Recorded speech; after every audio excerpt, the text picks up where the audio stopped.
Good morning, students. Today now we are going to read chapter number 9, The Selfish Giant.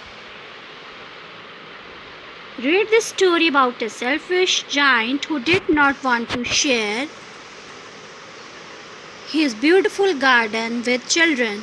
इस story में हम एक स्वार्थी दानव के बारे में पढ़ेंगे जो कि अपने सुंदर बाग को बच्चों के साथ शेयर नहीं करना चाहता था.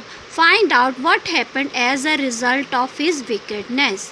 इसमें हम देखेंगे कि उसके साथ कैसा होता है. For many months the children enjoyed playing in the giant's garden every afternoon as they were coming from the school. कई महीनों तक बच्चे जब वो स्कूल से आते थे दोपहर को वो दानव के बाग में वो खेलते थे.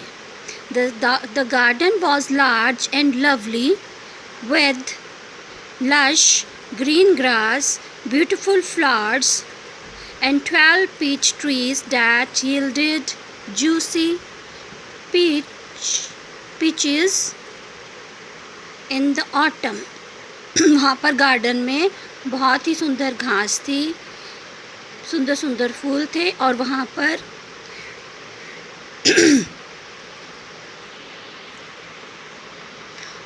पर पीच के आड़ू के पेड़ लगे हुए थे. The children not only liked the flowers and fruits but also enjoyed the sweet song of the birds on the trees.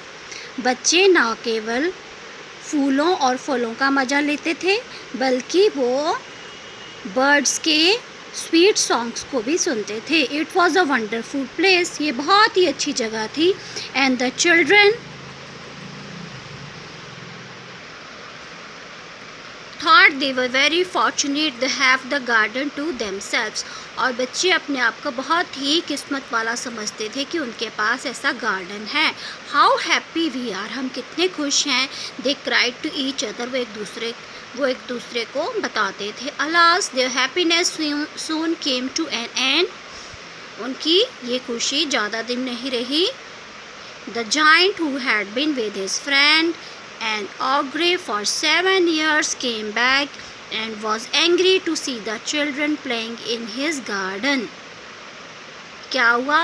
वो दानव जो था वो अपने फ्रेंड ऑग्रे के यहाँ 7 साल तक वहीं पर था वो और वो वहाँ से वापस आ गया और वॉज वेरी एंग्री टू सी. और उसे बहुत ही गुस्सा आया जब उसने बच्चों को बाग में खेलते हुए देखा.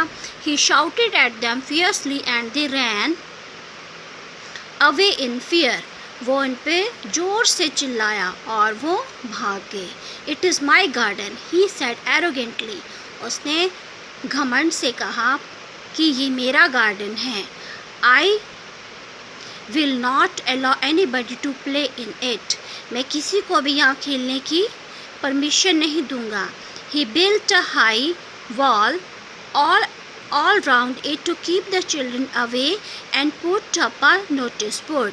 उसने एक बड़ी सी दीवार बनवाई और वहाँ पर लिखा to keep the children away कि बच्चे यहाँ से दूर रहें. And put up a notice board. और उसने एक नोटिस बोर्ड भी वहाँ पर लगा दिया. और उसने क्या लगवाया था बोर्ड पे क्या लिखवाया था. ट्रेसपासर्स विल बी प्रोसिक्यूटेड. जो भी अंदर बाग में आएगा उसे सख्त सज़ा दी जाएगी. He was a very selfish giant. वो बहुत ही स्वार्थी दानव था. The children could not break through the wall. अब बच्चे दीवार को नहीं तोड़ सकते थे. They miss their beautiful garden. वो अपने सुंदर बाग को बहुत ज़्यादा मिस कर रहे थे. And did not like playing on the road. उन्हें रोड पर भी खेलना अच्छा नहीं लगता था. Which was full of hard stone. क्योंकि रोड पर बहुत सारे हार्ड स्टोन्स थे, पत्थर थे. They could not here the song of the birds. वो अब पंछियों के सॉन्ग भी नहीं सुन पा रहे थे. And there were no birds on the road. क्योंकि रोड पे बर्ड्स भी नहीं थे, वो तो सारे गार्डन में थे. They wandered near the giant's garden mournfully. See the meaning of mournfully. Mournfully means very sadly. They wandered. Wandered means they were they went near the, वो दानव के बाग के पास गए, मोurnfully और बहुत ही उदासी से, wondering if the giant would take pity on them, और वो ये सोच रहे थे कि दानव उन पे दया करेगा, and call them in, और उन्हें अंदर बुला लेगा. How happy we were there, they said to each other, वो कह रहे थे कि हम अंदर बाग में कितने खुश थे. The giant was in for a shock when spring came, दानव एकदम से हैरान रह गया जब बसंत आई, जब बहार आई. All over the country there were fragrant blossoms and little birds chirping cheerfully. हर जगह कंट्री में सुंदर सुंदर फूल खिले थे और पंछी चहचहा रहे थे. In the giant's garden, however, just see the word meanings first of all. Fortunate, lucky. Ogre, a large cruel person. Trespassers, people who enter a place without the owner's permission. Prosecuted, taken action against, mournfully, very sadly.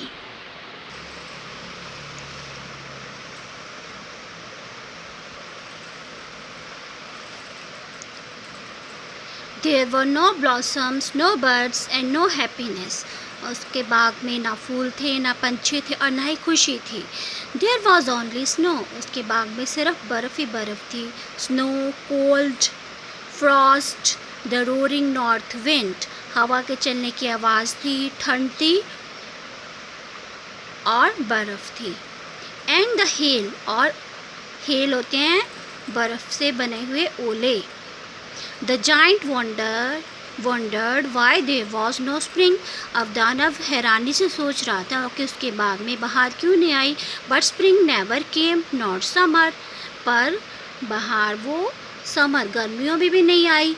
Autumn gave golden fruit to every garden, but to the giant's garden she gave none. हर जगह अब fruit लग गए थे trees पर दानव के बाग में कुछ भी नहीं था. There was only dismal winter in the giant's garden. See the word meaning. Dismal means miserable. Melodious, very sweet to listen to. पर वहाँ पर सिर्फ विंटर ही थी दानव के गार्डन में. One morning the giant suddenly woke up to the sound of melodious music. एक सुबह जाइंट अचानक उठा क्योंकि उसे बहुत ही एक मीठी आवाज़ सुनाई दी. It was the song of a little bird. ये छोटे पक्षी का गाना था. Perched outside his window, जो कि उसकी विंडो के पास ही था. The giant jumped out of bed and looked out. दानव ने एकदम से वो बेड से उठा और उसने देखा. What did he see? उसने क्या देखा? He saw a most wonderful sight. उसने एक बहुत ही अच्छा दृश्य देखा. He saw the children had crept in through a hole in the wall. उसने देखा कि बच्चे दीवार में से एक होल में से अंदर आ गए थे. They were sitting on the branches. वो branches of the trees, way trees की branches पे बैठे हुए थे. And every tree there was a happy child. और हर पेड़ पे एक खुश बच्चा था. All around we could see bright flowers and hear the merry song of the birds. हर जगह उसे ब्राइट सुंदर फूल दिख रहे थे और पंछियों के गाने की आवाज़ सुनाई दे रही थी. It was a lovely scene. ये बहुत ही सुंदर नज़ारा था. Only in one corner it was still winter. सिर्फ एक कोने में अभी तक विंटर ही थी. It was the farthest corner of the garden and in it was standing a little boy. वहाँ पर एक छोटा लड़का था. The little boy was too small to reach the branches of the tree. छोटा लड़का बहुत ही ज़्यादा छोटा था, वो पेड़ की ब्रांच तक नहीं पहुँच पा रहा था.